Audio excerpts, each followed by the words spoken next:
වෙසක් කූඩු ගේන්න හෙට වෙසක් එක වෙසක් කූඩු හදන්න වෙලාවක් නෑ මොකද පාඩම් වැඩ ගොඩක් තියෙනවා පාඩම් කරන්න තියෙනවා ඒ නිසා වෙසක් කූඩු අරගෙන ඊට සලසනවා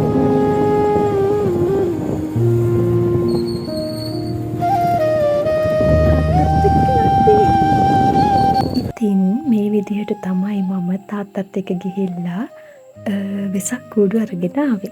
ඉතින් මම දැක්කා අපේ අල්ලපු ගෙදර නංගී මල්ලි තරඟෙට වෙසක් කූඩු හදනවා. ඒ වෙද්දි මට මතක් වුණේ අපේ අයියයි මමයි අපි දෙන්නම එකතු වෙලා පොඩි කාලේ වෙසක් කූඩු හදපු හැටි.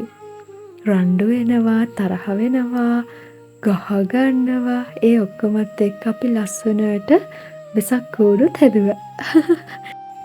මේ පාර අපි උණ බට වලින් වෙසක් කූඩු හැදුවේ නැති නිසා මම අල්ලපු ගෙදර නංගිටයි මල්ලිටයි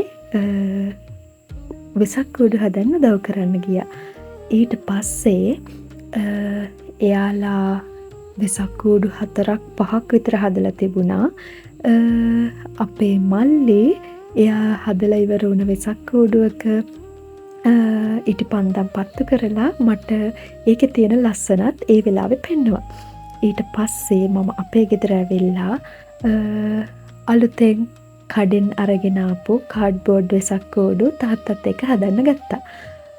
මෙච්චර කාලෙකට අපේ කඩෙන් වෙසක් කූඩු අරගෙන තිබුණේ නැහැ. ඒක නිසා ඒ අත්දැකීමත් අපිට හරිම අලුත් වුණා. කඩේ මුදලාලි නම් විනාඩි 5ට වෙසක් කූඩු 2ක් විතර හදනවා. අපිට පැය 3ක් විතර ගියා අපේ වෙසක් කූඩු 2 හදාගන්න. ඒකත් හරිම ලස්සන අත්දැකීමක් වුණා. මොකද මම චූටි කාලේ අපේ තාත්තා, අපේ අයියා, අපේ අම්මා එකතු වෙලා මට කියලා දුන්නා උණ බට වලින් වෙසක් කූඩු හදන හැටි. ඒ වුණාට මේ පාර මම කියලා දුන්නා අපේ තාත්තට, අපේ අම්මට කාඩ්බෝඩ් වලින් කොහොමද වෙසක් කූඩු හදන්නේ කියලා. ඉතින් සුපුරුදු පරිදි මේ පාරත් මම තාත්තා කැමති විදියට කලර්ස් මැච් කරගන්න, තාත්තා කැමති කලර්ස් ටික සිලෙක්ට් කරගන්න අවස්ථාව ලබා දුන්නා. ඊට පස්සේ ඉතුරු වෙන කලර්ස් වලින් තමයි මම මගේ කූඩුව හැදුවේ. අපේ පවුලේ ඉතුරු වෙන දේවල් වලින් ප්‍රයෝජන ගන්න මනුස්සයා තමයි මම.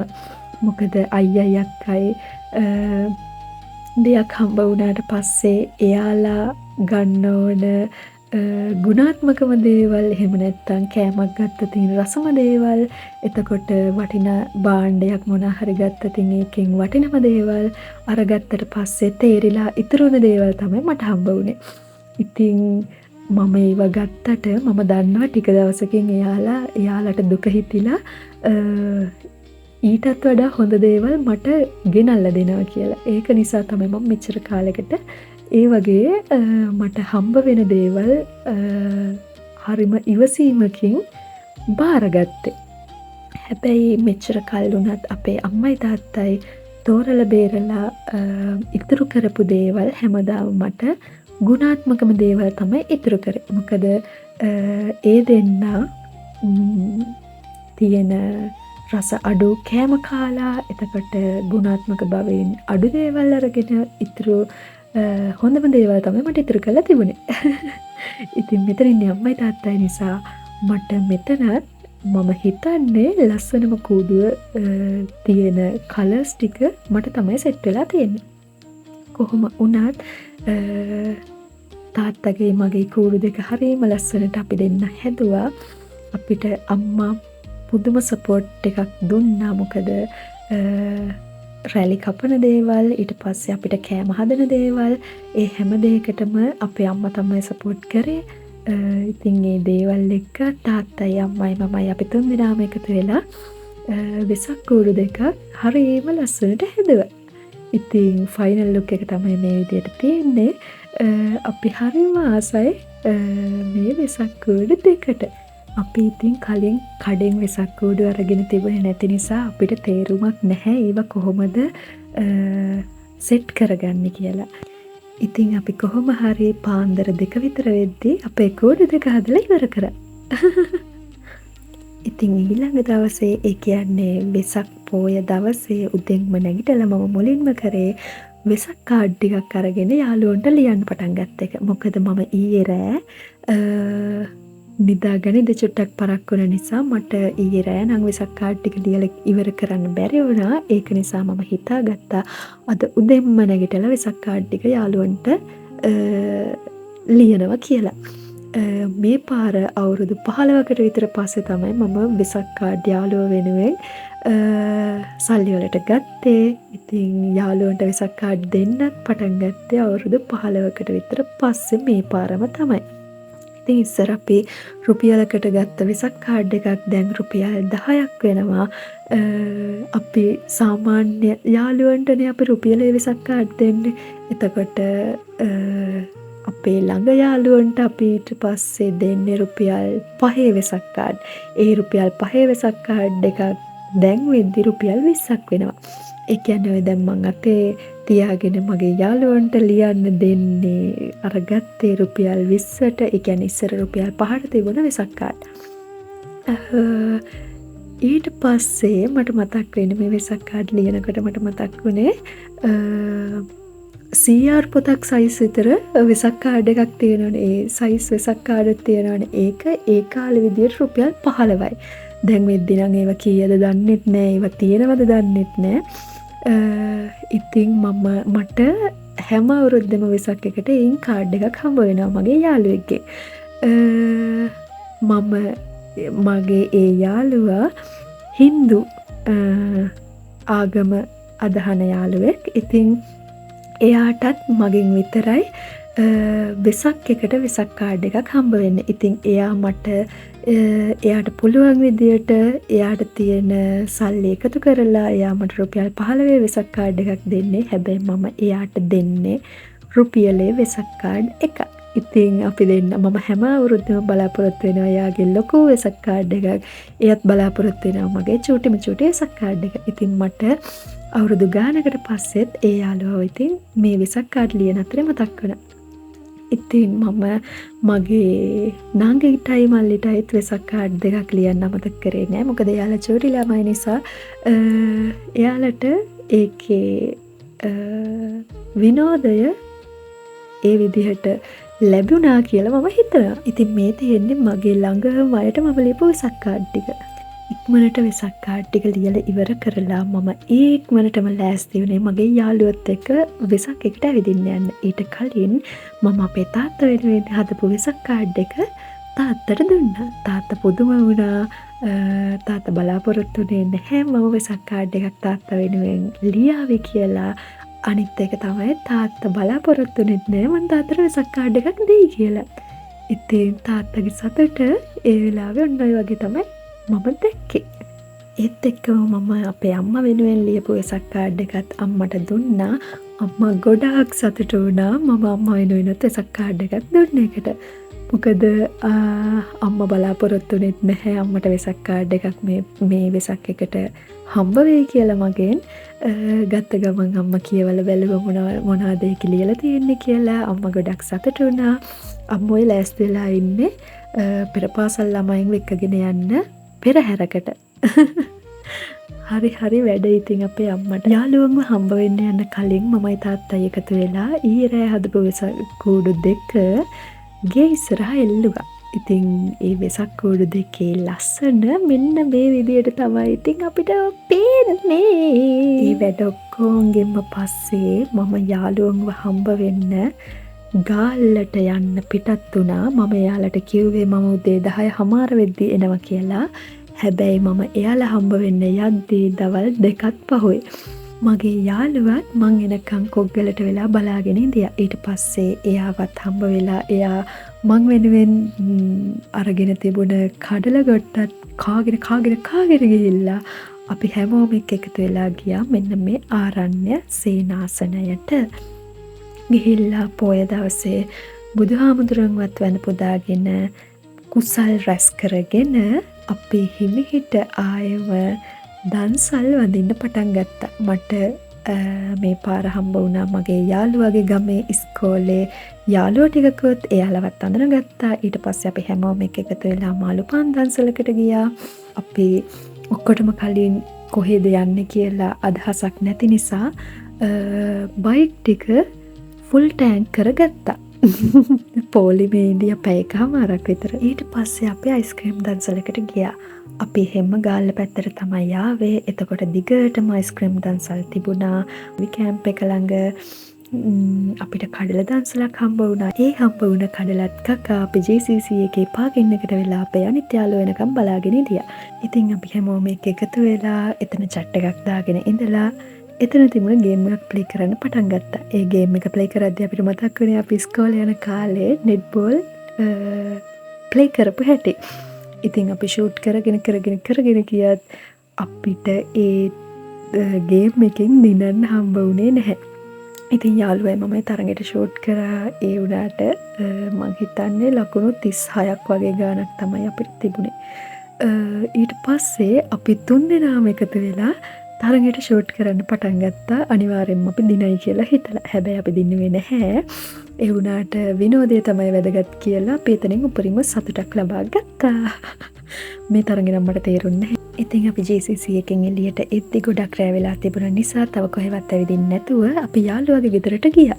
ඊළඟ දවසේ උදේ පාන්දරම යාළුවාගේ ගෙදර නිදහසේ නිදියගෙන ඉඳිද්දී අපේ තාත්තා කතා කරලා ගෙදර එන්න කියලා කියද්දී ඉක්මනටම ලෑස්ති වෙලා යන්න කලින් බලපැටියවත් හොරතල් කළා තමයි මම ගෙදර යන්න පිටත් වුණේ. මම ගෙදර යන වෙලාව වෙද්දිත් අම්මයි තාත්තයි රාජ්‍ය වෙසක් කලාපය බලන්න මාතර යන ලෑස්ති වෙලා ඉන්න නිසා මම ඉක්මනටම ලෑස්ති වෙලා අම්මයි තාත්තයි එක්ක වෙසක් කලාපය බලන්න යන්න පිටත් වුණා. ඒ යන මග අතරතුරදී මට මතක් වුණේ අපේ තාත්තා ඉස්සර මම බයික් එකේ පදිද්දී මගේ පිටිපස්සෙන් මගේ ආරක්ෂාවට ඉන්දියා වගේම මේ පාර මම තමයි අපේ තාත්තගේ අම්මගේ ආරක්ෂාවට පිටිපස්සෙන් ගියේ.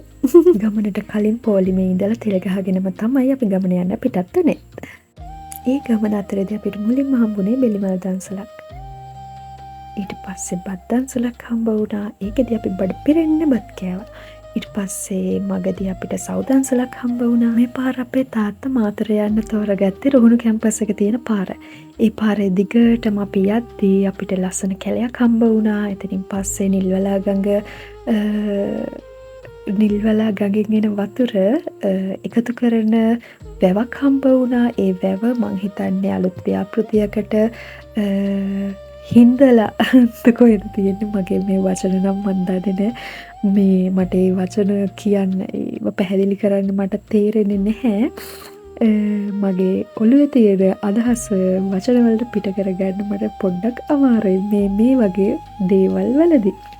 ඉතින් අපි ගොඩ කළා තිබුණ වැවට ගිහිල්ලා ඒ අවට තියෙන ෆොටෝස් කිහිපයක් ගත්තා. මොකද මේකේ වතුර පිරෙව්වට පස්සේ මෙහෙම එන්න හම්බ වෙන්නේ නැහැනේ. ඒ නිසා ඉතින් අපිට මතක සටහනක් විදියට අපේ අම්මයි තාත්තයි මමයි සෙල්ෆි එකකුත් ගත්තා.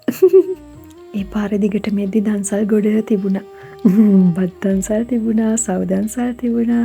මම අවුරුදු ගානක් තිස්සේ හොයපු අපේ ආච්චිලයි ගෙදරට යන පාර මොකක්ද කියන එක මේ පාර වෙසක් එකේදී මම දැනගත්තා. ඉස්සර අපේ තාත්තගේ City 100 බයික් එකේ ටැංකිය උඩට වෙලා අපේ ආච්චිලයි ගෙදර යන්නේ මෙන්න මේ පාර දෙකේ. හැබැයි එතනින් පස්සේ අපි මාතර යන කිසිම දවසක මට මතක නෑ මෙන්න මේ පාරෙන් අපි ගියා කියලා. ඉතින් මම හැමදාම අපේ තාත්තට කිව්වේ අපේ ආච්චිලයි ගෙදරට යන පාරෙන් අපි යමු කියලා. හැබැයි අපේ තාත්තා හැමදාම කිව්වේ ආච්චිලයි ගෙදරට යන්නේ ඔය තාත්තා කියන පාරෙන් කියලා. හැබැයි මම කියන්නේ ආච්චිලයි ගෙදරට මම චූටි කාලේ ඉඳලා ගියේ මෙන්න මේ පාරේ. ඉතින් මම අවුරුදු ගාණක් හොයපු මගේ සුරංගනා ලෝකෙට යන පාර මට මේ පාර හම්බ වුණා. පාරේ දිගටම යද්දී අපිට රස සුබ්දන්සලකුත් හම්බ වුණා. ඊට පස්සේ අපි වෙසක් කලාපයේ තියෙන පන්සලටත් ළඟා වුණා. පන්සලට ඒ වෙලාවේ යද්දී නම් ලොකුවට සෙනග ඉඳියේ නැහැ. හැබැයි අපි ගිහිල්ලා ටික වෙලාවකින් අපිට තේරුණා එන්නම සෙනග චුට්ට වැඩි වෙනවා කියලා. අම්මයි තාත්තයි මමයි තුන්දෙනාම නිදහසේ බුද්ධ වන්දනාව සිදු කරලා ඊට පස්සේ වෙසක් කලාපයේ සුන්දරත්වය විඳ ගන්න ගියා. ඒ වෙද්දි හවස 4 විතර වෙලා තිබුණ නිසා වෙසක් කලාපේ බලන්න ටිකෙන් ටික මිනිස්සු එකතු වෙමින් සිටියා. ඉතින් මේ පන්සලේ තිබුණ ඓතිහාසික බව බුදුමැදුරට ගියාට පස්සේ ඒකේ ඇඳලා තිබුණ චිත්‍රවල තිබුණ කලාත්මක බව විශ්වවිද්‍යාලයේදී මං ඉගෙන ගත්ත කලාකෘතියක් කියවීමේ හැකියාව සහ තේරුම් ගැනීමේ කුසලතාවය වර්ධනය කරගත්ත නිසාම වෙනදට වඩා හොඳින් මට බිතුසිතුවම් තේරුම් ගන්න පුළුවන් වුණා. ඉතින් මේ ඓතිහාසික වටිනාකමත් එක්ක සෙල්ෆියක් ගන්න මම නම් අමතක කරේ නෑ. එතනින් පස්සේ අපි දිගටම වෙසක් කලාපයේ සුන්දරත්වය විඳින්න පටන් ගත්තා. අපි තොරණ තමයි මුලින්ම තේරුම් ගන්න උත්සාහ කළේ. ඊට පස්සේ අපේ ඉතුරු ප්‍රදර්ශන කුටිවලටත් යන්න කියලා පිටත් වෙද්දී ඒවයි ලොකුම ලොකු පෝලිමක් තිබුණා. ඒ පෝලිමේ ගොඩ වෙලාවක් ඉඳලා තමයි අපි ප්‍රදර්ශන කුටිය ඇතුළට ගියේ. වෙසක් කූඩු බලන්නත් ලොකුම ලොකු පෝලිමක් තිබුණ නිසා ගොඩනැගිල්ලට එහා පැත්තෙන් එළියෙන් ඉඳගෙන වෙසක් කූඩුවේ තියෙන සුන්දරත්වය අපි රස වින්දා. එතනින් පස්සේ තිබුණ ප්‍රදර්ශන කුටියටත් ගොඩක් වෙලා පෝලිමෙන් ඉඳියට පස්සේ ඇතුල් වෙන්න අවස්ථාව ලැබුණා. දකුණු පළාතෙන් වගේම මාතර දිස්ත්‍රික්කයෙන් කලාවට වගේම සාහිත්‍යයටත් විශාල සේවාවක් සපයපු කලාකරුවන් කිහිප දෙනෙක්ගේම තොරතුරු ඇතුළත් තිර ඒ ප්‍රදර්ශන කුටියට ඇතුළත් වෙනකොටම අපිට දැකගන්න පුළුවන් වුණා. ඒ වගේම යුගයෙන් යුගයට මාතර දිස්ත්‍රික්කයේ විශිෂ්ටයින් අගය කරමින් බැනරයක්ද ප්‍රදර්ශනය කරලා තිබුණා.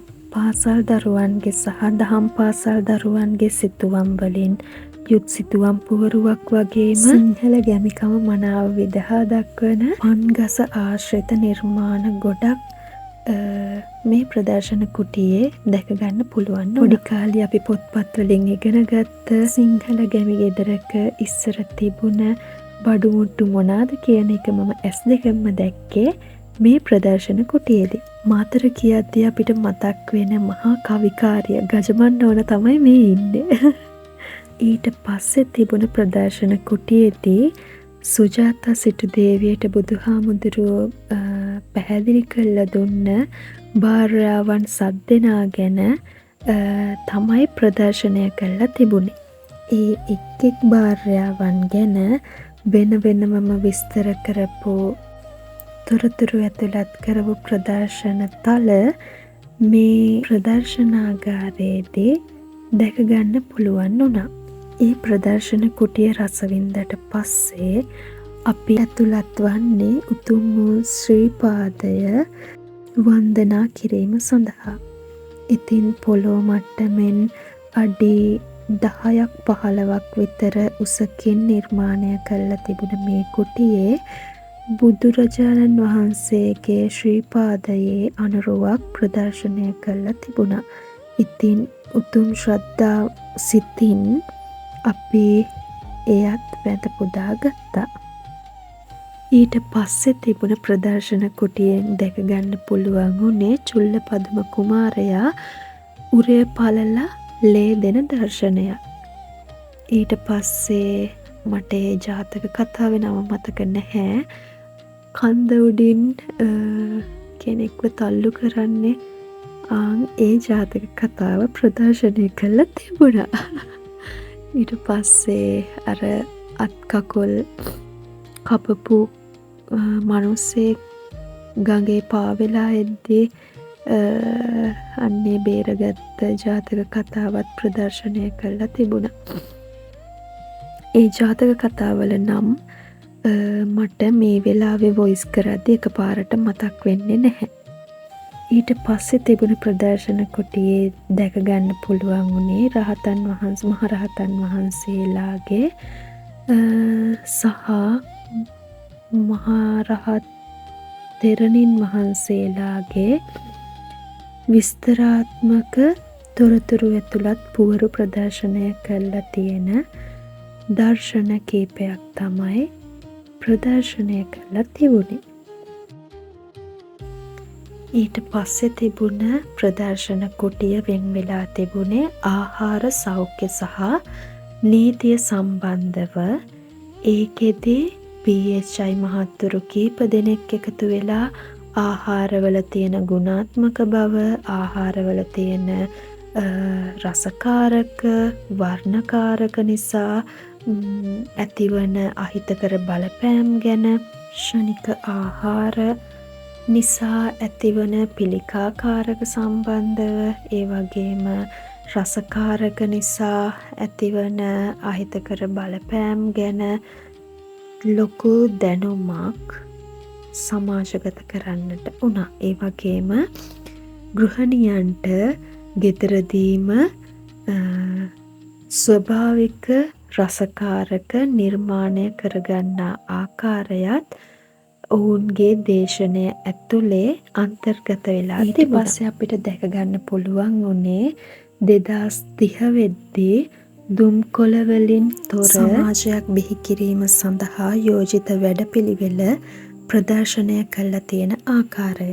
වගේම මත්ද්‍රව්‍ය, මත් කුඩු, සිගරට්, කංසා භාවිතයෙන් ඈත් වෙන්න සමාජය දැනුවත් කරන දැන්වීම් පුවරු ප්‍රදර්ශනය කරලා තියෙනවා. අපිට දැක ගන්න පුළුවන් ඒ කොහොම ප්‍රදර්ශන කොට බලලා එළියට එද්දී අපි හිතුවට වඩා මිනිස්සු ගොඩක් වෙසක් කලාපය බලන්න එකතු වෙලා දකින්න පුළුවන් වුණ නිසා තව තවත් මිනිස්සු එකතු වෙන්න කලින් වෙසක් කලාපයෙන් එළියට යන්න අපිට ඕනේ වුණා.